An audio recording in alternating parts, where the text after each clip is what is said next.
கரூர் தான்தோன்றி மலையில் உள்ள அரசு கலைக்கல்லூரி முதல்வர் மீது நடவடிக்கை கோரி பேராசிரியர்கள் உள்ளிருப்பு போராட்டத்தில் ஈடுபட்டனர். முதல்வர் சுதா மற்றும் பேராசிரியர் ஜாகிர் உசைன் ஆகியோர் மாணவர்கள் ஆசிரியர்களுக்கு விரோதமாக செயல்படுவதாக குற்றச்சாட்டு எழுந்துள்ளது. பாலியல் புகாருக்குள்ளான பேராசிரியர் மீது துறை ரீதியான நடவடிக்கை எடுக்கவும் பாதிக்கப்பட்ட மாணவிக்கு நீதி வழங்கவும் கோரிக்கை விடுக்கப்பட்டுள்ளது.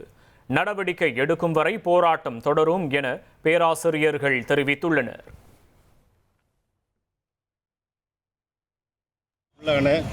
பேராசிரியரை இக்கல்லூரியிலிருந்து பணியிட மாற்றம் செய்யப்பட வேண்டும்.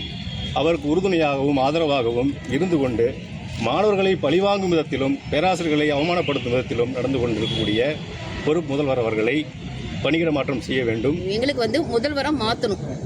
அவங்கள பண்ணனதுக்கு அவங்களுக்கு சஸ்பெண்ட் பண்ணணும், இல்லாட்டி இடமாற்றம் பண்ணணும். இந்த 2 பேராசிரியர்கள் இங்கே இருந்தால் மாணவர்களோட கல்வி தரமும் ஆசிரியர்களோட பாதுகாப்பும் கல்வி தரத்தையும் கண்டிப்பா குறைச்சிடும். இது எங்களோட பிரதான கோரிக்கை. 1,26,00,000 மனங்களை வென்ற தந்தி டிவி யூடியூப் சேனல், தவிர்க்க முடியாத தம்ப்நெயில்ஸ், கலக்கலான கான்டென்ட்ஸ். நீங்களும் இந்த குடும்பத்தில் இணைய இப்பவே சப்ஸ்கிரைப் பண்ணுங்க. அசுரபலம் கொண்ட எங்கள் டிஜிட்டல் கரங்களில் உங்கள் விளம்பரங்களை சேர்க்க வாட்ஸ்அப் பண்ணுங்க. 8939888838. Email advttv@dttv.in.